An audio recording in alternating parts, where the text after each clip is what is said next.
Friends, welcome to Shri Kannada YouTube channel. Sharada serial ನಾಳಿನ ಸಂಚಿಕೆಯಲ್ಲಿ ಏನಾಗ್ತಿದೆ ಅಂತ ನೋಡೋಣ ಬನ್ನಿ. ನೀವೇನಾದರೂ ನಮ್ಮ ಚಾನಲ್ನ ಫಸ್ಟ್ ಟೈಮ್ ನೋಡ್ತಾ ಇದ್ದರೆ ದಯವಿಟ್ಟು ಸಬ್ಸ್ಕ್ರೈಬ್ ಮಾಡ್ಕೊಳ್ಳಿ. ಸಬ್ಸ್ಕ್ರೈಬ್ ಮಾಡಿಕೊಂಡು ತಪ್ಪದೇ ಬೆಲ್ ಐಕಾನ್ ಕ್ಲಿಕ್ ಮಾಡಿ. ಶಾರದಾ ಸೀರಿಯಲ್ ತುಂಬ ಚೆನ್ನಾಗಿ ಮೂಡಿ ಬರ್ತಾ ಇದೆ.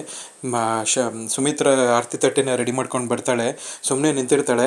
ಈ ಬೆಳಗಮ್ಮ ನನ್ನ ಮಗಳಿಗೆ ಬೆಳಗ್ಗೆ ಒಳಗಡೆ ಕರ್ಕೋ, ಜ್ಯೋತಿಕಾ ನೀನು ಸೇರ್ಕೊಳ್ಳಮ್ಮ ಅವ್ರ ಜೊತೆಗೆ ಅಂತ ಹೇಳ್ತಾರೆ.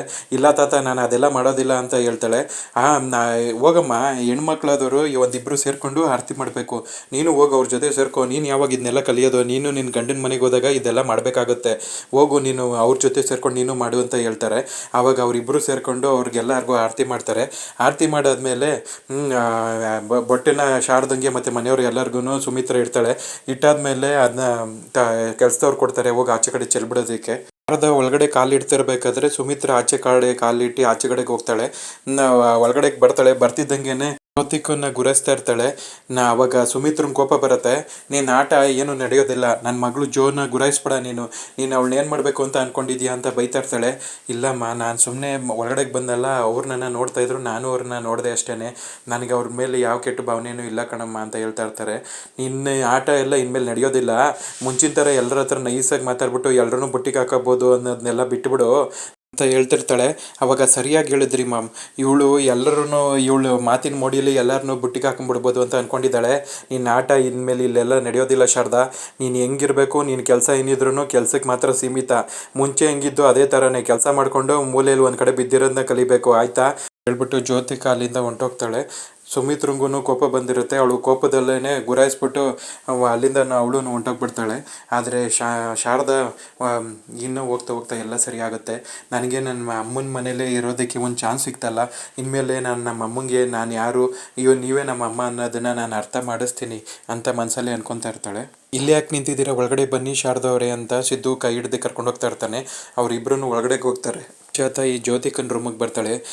ಏನು ಗೋಲ್ಡಿ, ನಾವು ಅನ್ಕೊಂಡೇ ಇರಲಿಲ್ಲ ಈ ಥರ ಆಗುತ್ತೆ ಅಂತ. ಇಲ್ಲಿ ನೋಡಿದ್ರೆ ಈ ಥರ ಆಗೋಯ್ತಲ್ಲ ಅಂತ ಹೇಳ್ತಿರ್ತಾಳೆ. ಅಯ್ಯೋ ಗರಾನಿ, ನಿಮಗೆ ವಯಸ್ಸಾಯಿತು ಅಷ್ಟೇ, ಸ್ವಲ್ಪನೂ ಬುದ್ಧಿ ಇಲ್ಲ. ಈ ಥರನೇ ಆಗುತ್ತೆ ಅಂತ ನಾನು ಮುಂಚೆನೇ ಯೋಚನೆ ಮಾಡಿದ್ದೆ. ಈಗ ಅದಕ್ಕೇ ಅವಳಿಗೆ ಹೇಳಿದ್ದು, ನೀನು ಕೆಲಸ ಮೋಸರೆ ಮಾಡಿಕೊಂಡು ನೀನು ಒಂದು ಕಡೆ ಮೂಲೆಯಲ್ಲಿ ಬಿದ್ದಿರಬೇಕು ಅಂತ. ಅವಳ ಆಟಗಳು ಇನ್ಮೇಲೆ ಏನೂ ನಡೆಯೋದಿಲ್ಲ, ಅದನ್ನ ನಡೆಯೋದಕ್ಕೆ ನಾನು ಬಿಡೋದು ಇಲ್ಲ. ಆದಷ್ಟು ಬೇಗ ಈ ಶಾರದನ ಈ ಮನೆಯಿಂದ ಹೆಂಗೆ ಆಚೆ ಹಾಕಬೇಕು ಅಂತ ನಾನು ಅದ್ರ ಪ್ರಕಾರನೇ ಪ್ಲ್ಯಾನ್ ಮಾಡ್ತಾಯಿದ್ದೀನಿ. ಅವಳನ್ನ ಆದಷ್ಟು ಬೇಗ ಈ ಮನೆಯಿಂದ ಆಚೆ ಹಾಕ್ತೀನಿ. ಈ ಮನೇಲಿ ಸಿದ್ದು ಮತ್ತು ಅವ್ರ ಅಮ್ಮ ಇಬ್ಬರ ಮಾತ್ರ ಇಲ್ಲಿರೋದಕ್ಕೆ ಸಾಧ್ಯ, ಅವ್ರಿಗೆ ಇರೋದಕ್ಕೆ ಚಾನ್ಸೇ ಇಲ್ಲ. ನಾನು ಅವಳನ್ನ ಹೆಂಗೆ ಆಚೆ ಹಾಕಬೇಕು ಅಂತ ನನಗೆ ಗೊತ್ತು ಅಂತ ಹೇಳ್ತಿರ್ತಾಳೆ. ನೀನು ಅಷ್ಟು ಮಾಡ್ಬಿಡಮ್ಮ ಸಾಕು. ಅವಳು ಇಲ್ಲಿಂದ ಆಚೆ ಹೋಗ್ಬಿಟ್ರೆ ನಮ್ಗೆ ಯಾವ ಟೆನ್ಷನು ಇರೋದಿಲ್ಲ. ಇಲ್ಲಾಂದರೆ ಇಲ್ಲಿ ಅಮ್ಮ ಮಗಳು ಯಾವಾಗ ಒಂದಾಗ್ಬಿಡ್ತಾರೋ ಅಂತ ನನಗೆ ಯಾವಾಗಲೂ ಆಟ ಲಬ್ಡ ಬಂತು ಹೊಡ್ಕೊತಾ ಇರುತ್ತೆ ಕಣೆ ಅಂತ ಹೇಳ್ತಿರ್ತಾಳೆ. ಬೇಜಾರು ಮಾಡಿಕೊಂಡು ಒಂದು ಕಡೆ ಯೋಚನೆ ಮಾಡ್ಕೊಂಡು ನಿಂತಿರ್ತಾಳೆ. ಅಲ್ಲಿಗೆ ದಶರಥ ಬರ್ತಾನೆ. ಯಾಕೆ ಸುಮಿತ್ರ, ನೀನು ಇನ್ನೂ ಅದೇ ಯೋಚನೆಯಲ್ಲಿದೆಯಾ, ನೀನು ಅದರಿಂದ ಆಚೆ ಕಡೆ ಬಾ ಅಂತ ಹೇಳ್ತಾನೆ. ನೀವು ಮಾಡಿದ್ದು ನನಗೆ ಒಂಚೂರೂ ಇಷ್ಟ ಆಗಲಿಲ್ಲ ರೀ. ನನಗೆ ಆ ಶಾರದಾ ಈ ಮನೆಗೆ ಬರೋದು ಒಂಚೂರೂ ಇಷ್ಟ ಇರಲಿಲ್ಲ.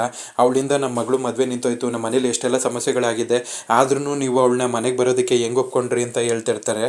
ಆಗ ನೀನು ತಪ್ಪು ತಿಳ್ಕೊಂಡಿದ್ಯಾ, ಶಾರದಾ ಆ ಪರಿಸ್ಥಿತಿಗೆ ಸಿಗಾಕೊಂಡು ಹಂಗೆ ಸಮಸ್ಯೆ ಆಯಿತು ಅಂತ ಅನಿಸುತ್ತೆ. ಆದರೆ ಅವಳ ಮನಸ್ಸಲ್ಲಿ ಯಾವತ್ತೂ ಕೆಟ್ಟದಿಲ್ಲ ಕಣೆ, ಅವಳು ತುಂಬ ಒಳ್ಳೆಯವಳು ಅಂತ ಹೇಳ್ತಾ ಇರ್ತಾನೆ. ನಿಮಗೆ ಅವಳು ಏನು ಮೋಡಿ ಮಾಡಿದಾಳೋ ಏನೋ ಗೊತ್ತಿಲ್ಲ, ನೀವು ಯಾವಾಗ ನೋಡಿದ್ರು ಅವಳನ್ನ ಒಳ್ಳೆಯವಳು ಅಂತಲೇ ಅಂತಿರ್ತೀರ. ನಾನು ಅವಳನ್ನ ಒಳ್ಳೆಯವಳು ಅಂದ್ಕೊಂಡೇನೆ ನನ್ನ ಮಗಳು ಜೀವನನೇ ಹಾಳು ಮಾಡಿಬಿಟ್ಲು ಅವಳು.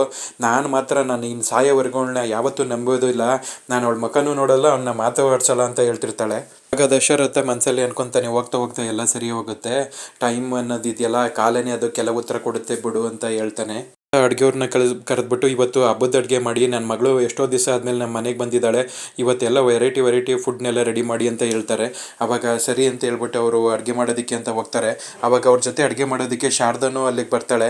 ಆವಾಗ ಸುಮಿತ್ರ ಅವಳನ್ನ ನೋಡ್ಬಿಟ್ಟು, ನೀನು ಯಾಕೆ ಇಲ್ಲಿಗೆ ಬಂದಿದ್ಯಾ, ನೀನು ಇಲ್ಲೆಲ್ಲ ಬರಬೇಡ, ಹೋಗು, ನಾವು ಅಡುಗೆ ಕೆಲಸ ನಾವು ನೋಡ್ಕೊತೀವಿ ಅಂತ ಹೇಳ್ತಾರೆ.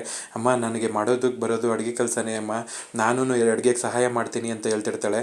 ನೀನು ಯಾವ ಸಹಾಯನೂ ಮಾಡೋದು ಬೇಡ, ನೀನು ಮಕನೂ ತೋರಿಸ್ಬೇಡ ನನಗೆ, ನೀನು ಮೊದಲು ಥರ ನನ್ನ ಜೊತೆ ಚೆನ್ನಾಗಿ ಮಾತಾಡ್ಕೊಂಡು ಒಂದಾಗ್ಬಿಡ್ಬೋದು ಅಂತ ಯಾವತ್ತೂ ಅನ್ಕೊಳಕೋದಕ್ಕೆ ಹೋಗ್ಬೇಡ, ನಾನು ಯಾವತ್ತೂ ನಿನ್ನ ಚಮಸೋದಿಲ್ಲ ಅಂತ ಬೈತಾ ಇರ್ತಾಳೆ. ಆವಾಗ ಶಾರದಂಗೆ ತುಂಬ ಬೇಜಾರಾಗ್ತಾ ಇರುತ್ತೆ, ಕಣ್ಣೀರಾಗ್ತಾ ಇರ್ತಾಳೆ. ಆವಾಗ ಸಿದ್ದು ಬಂದು ಸಮಾಧಾನ ಮಾಡ್ತಾನೆ. ಶಾರದವ್ರೆ, ಇದೆಲ್ಲ ಅತ್ತೆಗೆ ಇನ್ನೂ ನಿಮ್ಮ ಮೇಲೆ ಕೋಪ ಇದೆ, ಅವತ್ತು ಮಂಟಪದಲ್ಲಿ ನಡೆದಿರೋ ಘಟನೆ ನೆನ್ಪು ಮಾಡಿಕೊಂಡು ನಿಮ್ಮ ಮೇಲೆ ಕೋಪ ತೋರಿಸ್ತಾ ಇದ್ದಾರೆ. ಹೋಗ್ತಾ ಹೋಗ್ತಾ ಎಲ್ಲ ಸರಿ ಹೋಗುತ್ತೆ, ನೀವು ಸ್ವಲ್ಪ ದಿನ ವೆಯ್ಟ್ ಮಾಡಿ, ಈ ಟೈಮ್ ಅನ್ನೋದು ಇದೆಯಲ್ಲ ಅದು ಎಲ್ಲನೂ ಸರಿ ಮಾಡುತ್ತೆ. ನಾನು ಮನೆಗೆ ಹೋಗ್ಬಿಟ್ಟು ದೀಪು ಮತ್ತು ಹನ್ಸು ಯಮ್ಮನೂ ಇಲ್ಲಿಗೆ ಕರ್ಕೊಂಬಂದ್ಬಿಡ್ತೀನಿ ಅಂತ ಹೇಳ್ತಾನೆ. ಆವಾಗ ಶಾರದಾ, ನಾನು ಬರ್ತೀನಿ ರೀ ಸರ್ ಅಂತ ಹೇಳ್ತಾ ಇರ್ತಾಳೆ. ಜ್ಯೋತಿಕಾ ಶಾರದನ್ನ ಮನೆಯಿಂದ ಹಿಂಗೆ ಆಚೆ ಹಾಕೋದು ಅಂತ ಅದ್ರ ಬಗ್ಗೆ ಪ್ಲ್ಯಾನ್ ಮಾತ್ರ ಮಾಡ್ತಾ ಇರ್ತಾಳೆ. ಆದರೆ ಅವಳು ಪಾಲಕ್ಷನ್ ಕೊಲೆ ಮಾಡಿರೋ ವಿಷಯನ ಮರ್ತೋಗ್ಬಿಟ್ಟಿರ್ತಾಳೆ. ಈಗ ಪಾಲಕ್ಷನ್ ಕೊಲೆ ವಿಷಯವಾಗಿ ಇವಳನ್ನ ಅರೆಸ್ಟ್ ಮಾಡಿ ಜೈಲಿಗೆ ಕರ್ಕೊಂಡು ಹೋಗ್ತಾರ. ಏನಾಗುತ್ತೆ ಅಂತ ಕಾದು ನೋಡಬೇಕು ಫ್ರೆಂಡ್ಸ್. ಇಲ್ಲಿಗೆ ಈ ಸಂಚಿಕೆ ಕಂಪ್ಲೀಟ್ ಆಗುತ್ತೆ. ನೀವೇನಾದರೂ ನಮ್ಮ ಚಾನೆಲ್ನ ಫಸ್ಟ್ ಟೈಮ್ ನೋಡ್ತಾ ಇದ್ದರೆ ದಯವಿಟ್ಟು ಸಬ್ಸ್ಕ್ರೈಬ್ ಮಾಡ್ಕೊಳ್ಳಿ. ಸಬ್ಸ್ಕ್ರೈಬ್ ಮಾಡಿಕೊಂಡು ತಪ್ಪದೇ ಬೆಲ್ ಐಕಾನ್ ಕ್ಲಿಕ್ ಮಾಡಿ. ಮುಂದಿನ ಸಂಚಿಕೆಯೊಂದಿಗೆ ಮತ್ತೆ ಭೇಟಿಯಾಗೋಣ ಫ್ರೆಂಡ್ಸ್. Thank you. ಈ ಮೋಸ ಅನ್ಯಾಯ ಅಧರ್ಮ ಮಾಡೋರು ಜಾಸ್ತಿ ಜನ ಇರ್ತಾರೆ. ನಮ್ಮ ಮನೆಯಲ್ಲೇ ಇಟ್ಕೊಂಡು ಖುಷಿಯಾಗಿ ಇದ್ಕೊಂಡು ಮಖದಲ್ಲಿ ಒಳ್ಳೆಯವ್ರ ಥರ ಫೋಸ್ ಕೊಟ್ಕೊಂಡು ಹಿಂದೆಗಡೆನೇ ಚಾಕು ಚೂರಿ ಆಗ್ತಾ ಇರ್ತಾರೆ. ನಾವು ಆದಷ್ಟು ತುಂಬ ಹುಷಾರಾಗಿರಬೇಕು. ಈ ಜ್ಯೋತಿಕಾ ಈ ಪಾರಿಜಾತ ಅಂತವರು ಮನೆಗಳಲ್ಲೇ ಇದ್ಕೊಂಡು ಮನೆಯವ್ರಿಗೇನೆ ಸರಿಯಾಗಿ ಬೆಂಕಿ ಇಡ್ತಾ ಇರ್ತಾರೆ. ಇದನ್ನ ನೋಡಿ ತುಂಬ ಹುಷಾರಾಗೋದು very important friends. Thank you.